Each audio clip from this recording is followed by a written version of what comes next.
నమస్తే, welcome to our channel. ఈరోజు మన స్టూడియోలో ప్రముఖ ఆధ్యాత్మికవేత్త ఆస్ట్రోన్యూమరాలజిస్ట్ శ్రీమతి జయప్రద గారు ఉన్నారు. మేడంతో మాట్లాడేద్దాం. నమస్తే మేడం. నమస్తే అమ్మా. మేడం, ముందుగా ఛానల్ తరపున అలాగే ప్రేక్షకుల తరపున శ్రీ విశ్వావసనామ సంవత్సర శుభాకాంక్షలు మేడం. Thank you. మీకు ప్రేక్షకులందరికీ, చూస్తున్న ప్రతి ఒక్క ప్రేక్షకులకి విశ్వవసునామ సంవత్సర శుభాకాంక్షలు. ఈ సంవత్సరం మీకు అందరికీ ఆయురారోగ్యాలు, అష్టైశ్వర్యాలు, భోగభాగ్యాలు కలగజేయాలని దేవుణ్ణి మనస్ఫూర్తిగా కోరుకుంటూ ఇంకొకసారి మీ అందరికీ నూతన సంవత్సర శుభాకాంక్షలు. శ్రీమాత్రే నమః. మేడం, శ్రీ విశ్వావసనామ సంవత్సరంలో మిథున రాశి వారికి ఈ కొత్త సంవత్సరం అంతా కూడా ఆర్థికంగా, ఆరోగ్యంగా అన్ని విధాలుగా ఎలా ఉండబోతుంది మేడం మిథున రాశి వారికి? తప్పకుండా. మిథున రాశి వాళ్ళకి ఈ సంవత్సరం వీళ్ళకి ఆదాయం వచ్చేసి 4, వ్యయం వచ్చి 2, రాజ్యపూజ్యం 4, అవమానం 3. అయితే ఈ మిథున రాశిలో నక్షత్రాలు వచ్చేసి మృగశిర 3, 4 పాదాలు, ఆరుద్ర 1, 2, 3, 4 పాదాలు, పునర్వసు 1, 2, 3 పాదాలు. ఇవి మిథున రాశిలో వస్తాయన్నమాట. సో మిథున రాశి వాళ్ళకి ఈ సంవత్సరం మే 15 నుంచి గురువు ఆ మిథున రాశిలో సంచరిస్తున్నాడు. అంటే వాళ్ళు అదే మిథున రాశి ఎప్పుడైతే గురువు సంచరిస్తున్నాడో అక్కడి నుంచి ఆయన వాళ్ళకి సువర్ణమూర్తిగా ఆయన అనుగ్రహిస్తున్నాడు. శనేశ్వరుడు వీళ్ళకి దశమ స్థానంలో తామ్రమూర్తిగా సామాన్య ఫలితాలు అందిస్తున్నాడు. రాహుకేతులు ఇద్దరు కూడా భాగ్యస్థానం, తృతీయ స్థానంలో ఉంటూ వీళ్ళ మామూలుగా భాగ్యస్థానం, తృతీయ స్థానంలో ఉండి లోహమూర్తులుగా సామాన్యమైన ఫలితాలు అందిస్తున్నారు. సో ఇలా అందించడం అంటే ఏంటి అంటే మిథున రాశి వాళ్ళు కాస్తంత ఈ సంవత్సరం అంతా కొంచెం క్రమశిక్షణ కలిగి ఉండవలసిన పరిస్థితి వచ్చింది. అది అన్నీ అనుకూలంగా, అంటే జన్మరాశిలోనే గురువు ఉన్నాడు కనుక ఒక ధైర్యం. ఇప్పుడు ఎవరైనా ఇంట్లో పెద్ద ఆయన ఉన్నాడు అనుకోండి, సో ఆటోమేటిక్ ధైర్యం ఉంటుంది. ఏ పనైనా చేస్తే ఆయన చూసుకుంటారు, చెప్తారు, ఏదైనా మంచిగా చెడు అనేది ఆయన చెప్తారని చెప్పి. అలా వీళ్ళకి మిథున రాశి వాళ్ళకి ఒక ధైర్యము, ఒక అండగా గురువు ఉండడం ఒక అదృష్టమైన భాగ్యంగా తీసుకోవచ్చు. ఇంట్లో కావాల్సిన కార్యక్రమాలు, ఇంట్లోకి చేసుకోవాల్సిన పనులు ఏవైతే ఉన్నాయో అవన్నీ కొంచెం కష్టపడతాయి. ఎందుకంటే దశమస్థానంలో శనేశ్వరుడు ఇక్కడ. అందువల్ల ఏంటంటే ఇలా ఈజీగా ఉండదు, ఇలా తిరిగి వస్తుంది పని, అదే వర్క్. కాకపోతే ఏంటంటే అది వెంటనే చేతికి అందదు, కొంచెం కష్టపడాలి. మనలో ఉన్న పేషెన్స్ని ఆయన పరీక్షిస్తుంటాడు. అంటే ఎంతవరకు సహనంగా ఉండగలుగుతాము, ఎంతవరకు ఓర్పుగా ఉండగలుగుతాము, ఎంతవరకు చేయగలుగుతాము అనేది కొంచెం పరీక్షించి ఇస్తాడు. సో దశమస్థానంలో ఎప్పుడైతే మనకి శుభగ్రహాలు కాకుండా పాపగ్రహాలు ఉంటాయో కాస్త కష్టపడితే ఫలితాలు వస్తాయి. దేంట్లో ఎక్కువ వస్తాయంటే ఉద్యోగాలు వచ్చే అవకాశం ఉంది, బ్రహ్మాండంగా ఉద్యోగాలు వస్తాయి.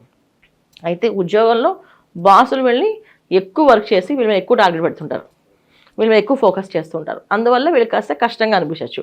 ఏంట్రా బాబు రాక వచ్చిన ఉద్యోగం కాస్త ఇంత కష్టపడుతున్నాం అంటే అది కాస్త కష్టపడడానికి మీరు సిద్ధం అని ఎప్పుడైతే అనుకున్నారో ఆ కష్టం వెళ్ళిపోతుంది.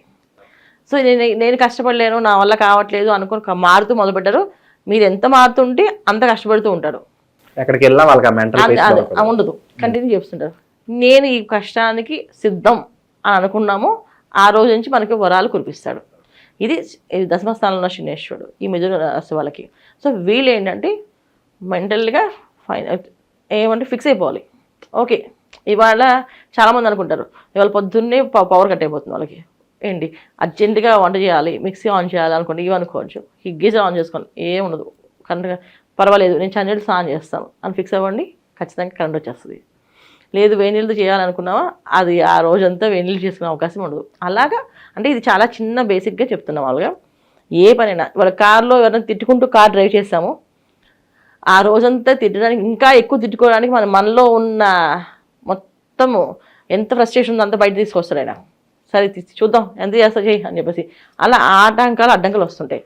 లేదు పొద్దున్నే డిస్టర్బ్ అయింది, పర్లేదు ఒక నమస్కారం చేసి స్వామి నాకు ఈ శక్తిని నాకు ప్రసాదించు అని చెప్పి మొదలు పెట్టామా అయిపోతుంది ఫాస్ట్గా. ఇది మిథున రాశి వాళ్ళు ఈ సంవత్సరంలో తీసుకోవాల్సిన జాగ్రత్తలు. ఉద్యోగస్తులు, వ్యాపారస్తులు వచ్చేసి ఏం చేయాలంటే వ్యాపారాన్ని, ఉన్న వ్యాపారంలో కొత్త ఆలోచనలు, కొత్తగా ముందుకు వెళ్ళడానికి అవకాశాలు వస్తాయి. సో అవకాశాలు వచ్చినప్పుడు జాగ్రత్తగా తీసుకొని అవి కరెక్ట్గా ఉన్నాయో చెక్ చేసుకొని ముందుకెళ్ళచ్చు. ఎలాంటి వ్యాపారాలు బాగా కలిసి వస్తాయి అంటారు మేడం వీళ్ళకి సంవత్సరం? ఏ వ్యాపారాలు అనేది అన్ని వ్యాపారాలు అన్ని రంగాల వాళ్ళకి బాగుంటాయి. ఎందుకంటే గురువు ఇక్కడ ఉన్నాడు, తర్వాత దశమస్థానంలో శనేశ్వరుడు. దశమస్థానంలో శనేశ్వరుడు అంటే నానా రకమైన వ్యాపారాలు చేయొచ్చు. అంటే అనేక రకమైన వ్యాపారాలు మనకి ఓపిక ఉండాలి, ఆ ఆలోచన ఉండాలి, చేసేదానికి ఎక్స్పీరియన్స్ ఉండాలి, అంటే చేయగలను అనే సత్తా తెలియాలి మనకి, అనుభవం. ఈ అనుభవం ఉండి వ్యాపారం మొదలు పెడితే అన్నీ అనుకూలంగా ఉంటాయి. అయితే ఏంటంటే ఇక్కడ వ్యాపారాలు చేసే వాళ్ళకి, కొత్తగా వ్యాపారాలు ప్రారంభం చేసే వాళ్ళకి డిఫరెన్స్ ఉంది. వ్యాపారాలు చేసే వాళ్ళకి కాస్త లాభాలు కొంచెం తగ్గుతూ వస్తూ ఉంటాయి, ప్రాబ్లం ఏమి ఉండదు. కొత్తగా వ్యాపారాలు చేసే వాళ్ళకి పరీక్షలు వస్తాయి. సో ఆ పరీక్షను వీళ్ళు ఎదుర్కొంటూ ముందుకెళ్తే కొత్త వ్యాపారాలు చేసే వాళ్ళకి అనుకూలంగా కాస్త బాగుంటుంది. ఎలాగా అంటే వీళ్ళు పరీక్షలు వస్తాయంటే వచ్చే మనుషులు కరెక్ట్గా ఉన్నారా లేదో చూసుకోవడం, తర్వాత లోన్స్ పెట్టి చేసేటప్పుడు ఎంత లోన్ పెడుతున్నాం, దానివల్ల ఎంత వస్తుంది లాభం అని ముందు వీళ్ళు ఒక లెక్క ప్రణాళిక వేసుకొని చేసుకుంటేనే ఈ సంవత్సరం వీళ్ళు గట్టెక్కగలుగుతారు, లేకపోతే కష్టపడతారు. అందుకే కొత్త వ్యాపారాలకి నాంది పలకడం అనేది అంత శ్రేయస్కరం కాదు. ఉన్న వ్యాపారాన్ని అభివృద్ధి చేసే అవకాశాలు కనిపిస్తున్నాయి. అదే శనేశ్వరుడు దశమస్థానంలో అన్ని రకమైన ఆఫర్లు ఓపెన్ చేస్తాడు ఆయన. సో దాన్ని మనం తీసుకోవడానికి ప్రయత్నం చేయాలి. సో అలాగా వ్యాపార విషయంలో వ్యాపారాలు చేసే వాళ్ళందరూ కూడా ఎలా ముందుకెళ్ళచ్చు, ఎలా ఎక్స్పాండ్ చేసుకోవచ్చు అని చెప్పి చేసుకుంటూ వచ్చి సొంత తెలివితేటలు ఏంటంటే వాళ్ళు కష్టపడి చేద్దామని ఫిక్స్ అయి ఉన్న తెలివితేటలు వాడితే కనుక అనుకూలంగా ఉంటాయి. లేకుండా వ్యాపారంలో ఎక్స్పాండ్ చేయాలని కొంచెం డబ్బులు ఎక్కువ ఖర్చు పెట్టాలని అనుకుంటే మాత్రం కాస్త కష్టకాలం కనిపిస్తుంది. ఇక ప్రొఫెషనల్స్ రంగంలో ఉన్న వాళ్ళకి బాగా కష్టపడాలి. సో ప్రొఫెషనల్గా వాళ్ళు ఎదగాలి, గుర్తింపు రావాలి అంటే ఖచ్చితంగా వాళ్ళు కొంచెం ఎర్లీ మార్నింగే లేచి సూర్య నమస్కారం చేసి ప్రారంభం చేస్తేనే పని అవుతుంది. నైట్ ఎంత వర్క్ చేస్తున్నాం, మనం మార్నింగ్ 10ంటికి లేస్తాం అంటే ప్రొఫెషనల్స్ రంగంలో ఉన్న వాళ్ళకి అవ్వదు. ఎందుకంటే ఇక్కడ ఆ స్వరాశిలోనే అంటే మిథున రాశిలోనే గురువు ఉండడం. సో ఎప్పుడైతే గురువు మిథున రాశిలో ఉంటాడో ఇంట్లో ఒక పెద్దవాళ్ళు, మన ఇంట్లోకి ఎవరైనా గెస్ట్లు కానీ లేకపోతే మన ఇంటికి ఎవరైనా పెద్దవాళ్ళు కానీ వచ్చారంటే మనం ఎలా శ్రద్ధగా భక్తిగా ఉంటాం, అలా శ్రద్ధ భక్తిగా పొద్దున్న లేచి వాళ్ళకంటే మనం ముందు లేచి వాళ్ళకి ఏదైనా కావాలేమో అడుగుదాం అని చెప్పి లేచి రెడీ అవుతాం కదా. అలాగా మనం ప్రతిరోజు మార్నింగే లేచి స్నానం ఆచరించి సూర్య నమస్కారం చేసుకుంటే ఆ డే అంతా వీళ్ళకి అనుకూలంగా ఉంటుంది. ఇది ఈ రోజు ఆ రోజు కాదు, 3 రోజులు మళ్ళీ ఉగాది వచ్చే వరకు వీళ్ళు అదే పని చేస్తూ ఉంటే వీళ్ళకి ఎటువంటి ఇబ్బంది లేకుండా వెళ్తారు.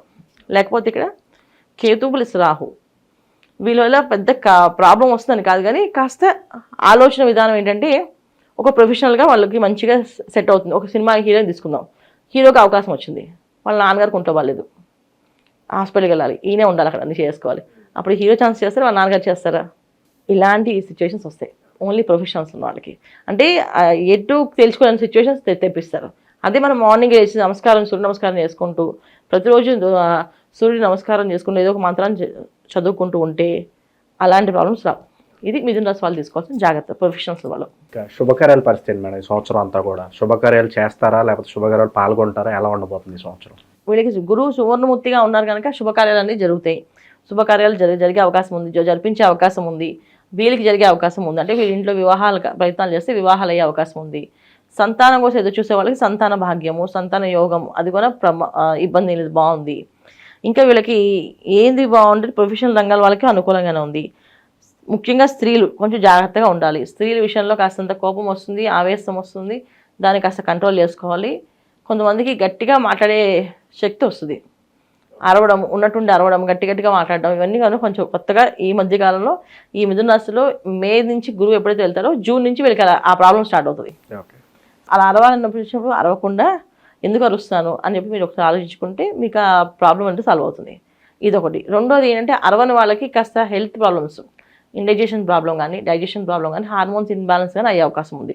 దాని గురించి కొంచెం జాగ్రత్తగా ఉండాల్సి. ఎందుకంటే గురువు ఆ రాశిలో ఉన్నప్పుడు ఆహార నియమాలు జాగ్రత్తగా పాటించకపోతే, అంటే ఏ వేళ పడితే ఆ వేళ తినకుండా ఒక వేళ పెట్టుకొని, అంటే పొద్దున్న తినాలనుకుంటే పొద్దున్న 10ంటి కంటే 10ంటి తినే ఫుడ్ 12ంటికి, 12ంటి తినే ఫుడ్ 2ంటికి, 2ంటి తినే ఫుడ్ 4ంటికి, 4ంటి తినే ఫుడ్ 12 అర్ధరాత్రి 12ంటికి, అలా కాకుండా టైం టేబుల్ వేసుకొని ఫుడ్ తినాలి.